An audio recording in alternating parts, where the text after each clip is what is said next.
Good evening. आज हम लोग बात करने जा रहे हैं राजनीतिक सहभागिता के विषय के बारे में।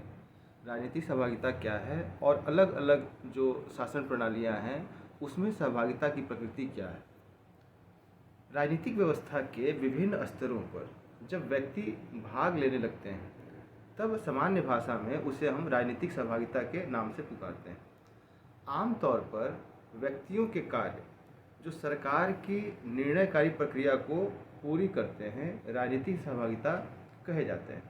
एप्टा ने कहा है, राजनीति की ओर नागरिकों का दृष्टिकोण एवं झुकाव ही राजनीतिक सहभागिता है। प्रसिद्ध राजनीतिक समाजशास्त्री मैग्लोस्की के अनुसार राजनीतिक सहभागिता जनतांत्रिक व्यवस्था में सहमति देने या वापस लेने का एक प्रमुख साधन है। राजनीतिक सहभागिता द्वारा ही शासकों को शासितों के प्रति उत्तरदायी बनाया जा सकता है। तो ये हम देख सकते हैं कि मैग्लोस्की ने ये कहा है कि सहमति के साथ साथ वापस लेने का भी एक साधन है। तो कहीं ना कहीं जो पॉलिटिकल सिस्टम है उसमें एक बहुत ही महत्वपूर्ण मीन्स के रूप में, मैकेनिज्म के रूप में पॉलिटिकल पार्टिसिपेशन को देखा जा सकता है। अब राजनीतिक सहभागिता की जो अलग अलग विद्वानों ने परिभाषाएं दी हैं हम उनको भी देखते चलें। आमंड और पावेल के अनुसार, आमंड और पावेल कहते हैं कि राजनीतिक सहभागिता का अर्थ समाज के सदस्यों द्वारा व्यवस्था हेतु निर्णय निर्माण प्रक्रिया के अंतर्गत होना है। अगर हम मैग्लोस्की की बात करें तो वह कहते हैं कि राजनीतिक सहभागिता में वे स्वैच्छिक गतिविधियां जिनके द्वारा समाज के सदस्य शासकों के चयन और निर्माण में प्रत्यक्ष या अप्रत्यक्ष रूप से साझेदारी करते हैं।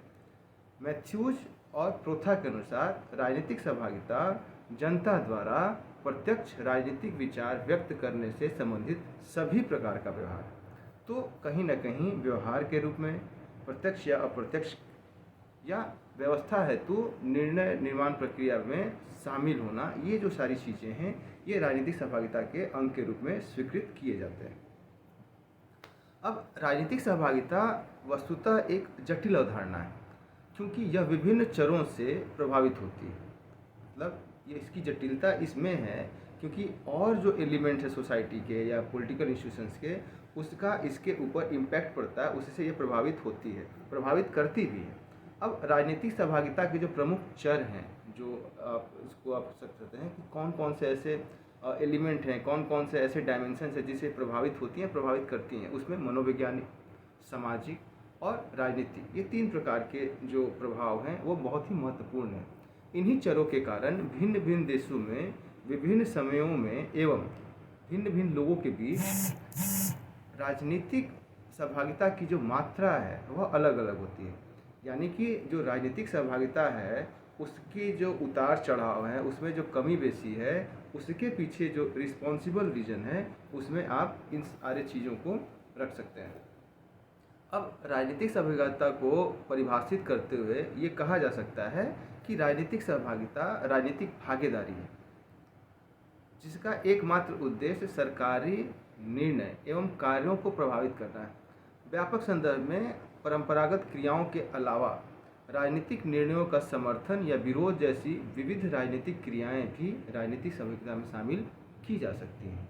तो ओवरऑल अगर आप यहाँ तक देख रहे हैं तो आप देख सकते हैं कि it is a complex phenomena और इसके कॉम्प्लेक्सिटीज़ के कारण ही इसके जो डायमेंशंस हैं उसमें चेंजेज आते हैं और पर्टिकुलर सोसाइटी में जो पार्टिसिपेशन की मात्रा है वह घटती या बढ़ती है। उसमें मनोविज्ञान का, उसमें सोसाइटी का, समाज का, राजनीति का जो अलग अलग डायमेंशंस हैं, जो अलग अलग एलिमेंट्स हैं, उससे परस्पर अंतःक्रिया बहुत बड़ा कारण है। अब राजनीतिक सहभागिता की जो प्रमुख क्रियाएं या रूप हैं उसको हम कैसे देख सकते हैं, उसको कैसे जाना जा सकता है। तो राजनीतिक सहभागिता में विभिन्न प्रकार की क्रियाएं सम्मिलित की जाती हैं। मैग्लोस्की का नाम बार बार आ रहा है, उन्होंने भी कहा है कि मतदान, जानकारी प्राप्त करना, वाद विवाद, धर्मांतरण, सभाओं में उपस्थित रहना, चंदा देना, प्रतिनिधियों के साथ संपर्क रहना आदि विशिष्ट क्रियाएं तथा दल की औपचारिक सदस्यता ग्रहण करना, चुनाव अभियान में भाग लेना, राजनीतिक भाषण देना या लिखना तथा सार्वजनिक एवं दलीय पदों के लिए चुनाव में भाग लेना आदि जैसे सक्रिय रूपों को आप इसमें सम्मिलित कर सकते हैं। वुडवर्ड तथा रोपर ने राजनीतिक सहभागिता में जो क्रियाएं सम्मिलित की हैं उसको आप देख लें। चुनाव में भाग लेना, प्रभावक समूहों का सदस्य बनकर उन्हें समर्थन प्रदान करना, विधायकों से प्रत्यक्ष संचार करना, राजनीतिक दलों की गतिविधियों में भाग लेकर विधायकों पर अधिकार प्राप्त करना और अन्य नागरिकों के राजनीतिक विचारों का मौखिक रूप से अभ्यासिक प्रचार करना। तो इन क्रियाओं को हम राजनीतिक सहभागिता के जो नेचर हैं या राजनीतिक सहभागिता के जो अलग अलग प्रकार हैं, या यह कह सकते हैं कि राजनीतिक सहभागिता कहाँ कहाँ चिन्हित की जा सकती हैं, उस रूप में आप इसको देख सकते हैं।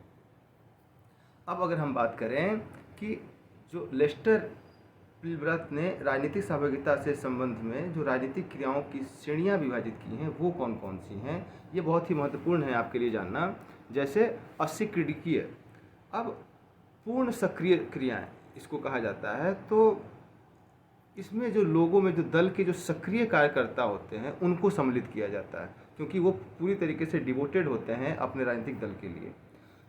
जो दलीय पदों पर नियुक्त दलों के प्रत्याशी के रूप में चुनाव लड़ने, दल के लिए चंदा एकत्रित करने, इन सारी जो चीज़ें हैं उसमें इनका बहुत बड़ा रोल होता है। दूसरा है संक्रमणकालीन क्रियाएं।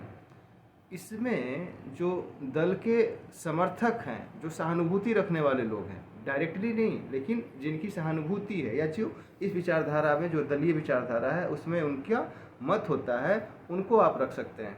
और तीसरा है दर्शक क्रियाएं। अब दर्शक क्रियाएं हैं, इसमें जो मतदान करने वाले लोग हैं उसको आप विशेष रूप से इसमें रख सकते हैं। तो ये 3 अलग अलग प्रकार के जो डिवीज़न हैं, आप इसको भी ज़रूर शामिल कर लें अपने अध्ययन में। अब जो मिलब्राथ के हमने अभी वर्गीकरण देखा, उससे ये पता चलता है कि जो नागरिक हैं उनमें राजनीतिक सहभागिता या सक्रियता जो है वह एक समान नहीं है। यानी कि जो सक्रियता है उसकी मात्रा में अंतर है। जैसे कि हमने देखा है संक्रमणकालीन, दर्शक और जो बड़े ही एक्टिव हैं, वो 3 अलग अलग डायमेंशन हैं। तो उद्देश्य की दृष्टि से अगर आप देखें तो राजनीतिक सक्रियता के भी 2 प्रकार बताए जा सकते हैं। एक जो साधक सहभागिता है और दूसरा अभिव्यंजक सहभागिता। साधक सहभागिता क्या है?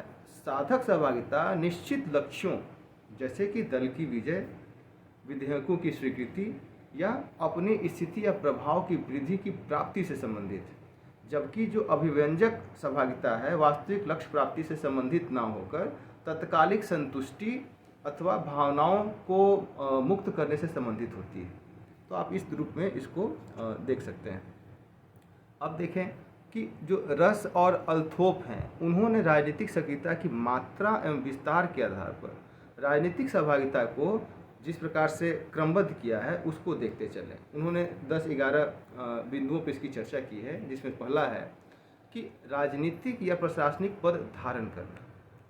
दूसरा है राजनीतिक या प्रशासकीय पद के लिए प्रयास करना। तीसरा है राजनीतिक संगठन का सक्रिय सदस्य होना। चौथा है राजनीतिक संगठन का निष्क्रिय सदस्य होना।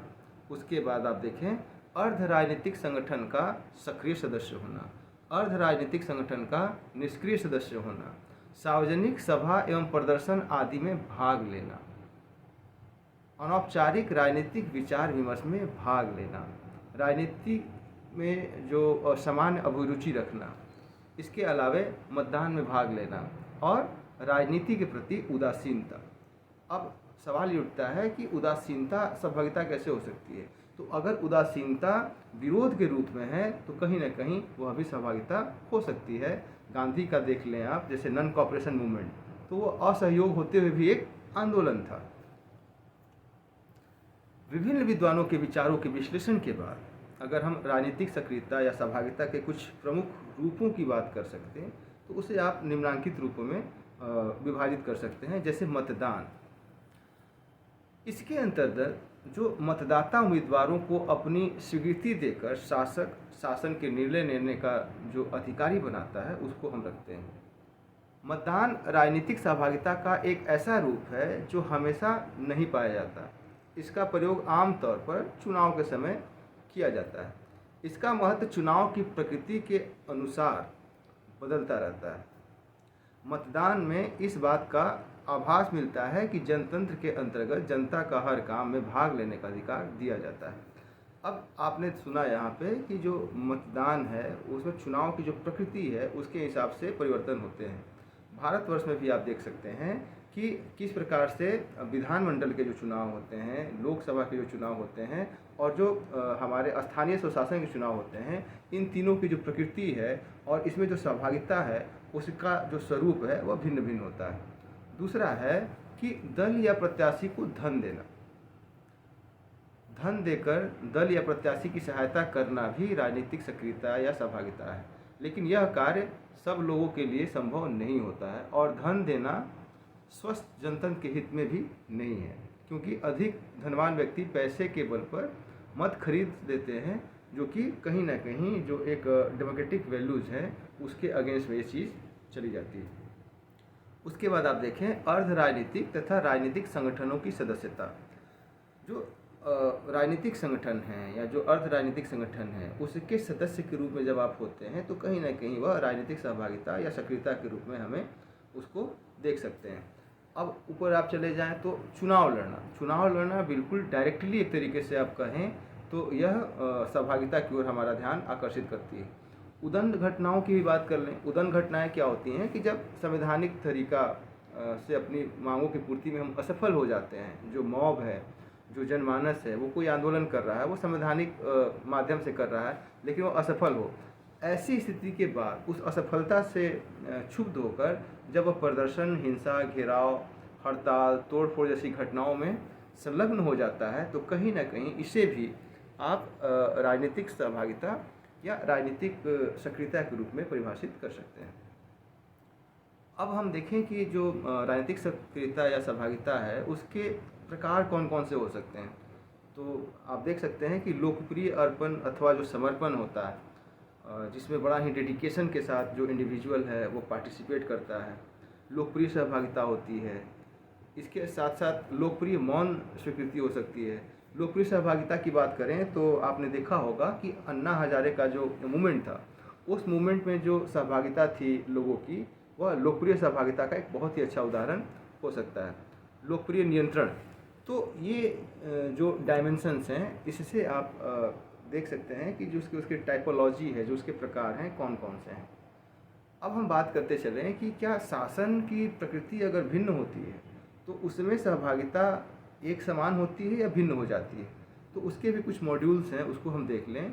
जैसे अगर हम बात करें राजतंत्र में राजनीतिक सहभागिता किस प्रकार की होती है, तो राजतंत्र में राजनीतिक सहभागिता का कोई महत्व नहीं होता है, क्योंकि राजतंत्र में जनता के हितों की पूर्ति को ध्यान में ना रखकर जो शासक है वो अपने हित में सोचता है। जनता का कर्तव्य राजा की आज्ञा का पालन करना है और कर देना है, वो यहीं तक सीमित है। और राजतंत्र में भी जो राजनीति है वो दो तरीके से दिखाई देती है। एक जैसा कि राज्य के शासन के कार्य में भाग लेना और विशेष कार्य को करके राजा की सद्भावना प्राप्त करना। जो आदेश आ गया है राजा की तरफ से उसको आपको कर देना है और उसके कृपा पात्र बने रहना है। उसके अलावा जो दूसरी पद्धति है कुलीन तंत्र, उसमें राजनीतिक सहभागिता कैसी है, तो कुलीन तंत्र के अंतर्गत जो शासन सूत्र हैं वो कुलीन वर्गों के हाथ में होती है। इस शासन व्यवस्था में राजनीतिक सहभागिता की मात्रा और महत्व राजतंत्र की अपेक्षा अधिक होती है, लेकिन लोकतंत्र की अपेक्षा कम होती है। अधिनायक तंत्र में जो राजनीतिक सहभागिता कैसी है, आई एम द स्टेट, आप हिटलर का शासन देख लें, आप मुसोलिनी का शासन देख लें। तो इस तरीके की शासन व्यवस्था में पूरी की पूरी जो सत्ता है वह एक व्यक्ति के इर्द गिर्द घूमती है, और जब शासन व्यवस्था एक व्यक्ति के इर्द गिर्द घूमती है तो स्वाभाविक सी बात है कि जो राजनीतिक संस्थाएं हैं वह एक माखौल की तरह होती हैं जिस पे किसी भी प्रकार का सहभागिता की आप उम्मीद नहीं कर सकते हैं। अब हम बात करें डेमोक्रेसी में, लोकतंत्र में, प्रजातंत्र में जो राजनीतिक सहभागिता है उसकी प्रकृति क्या है।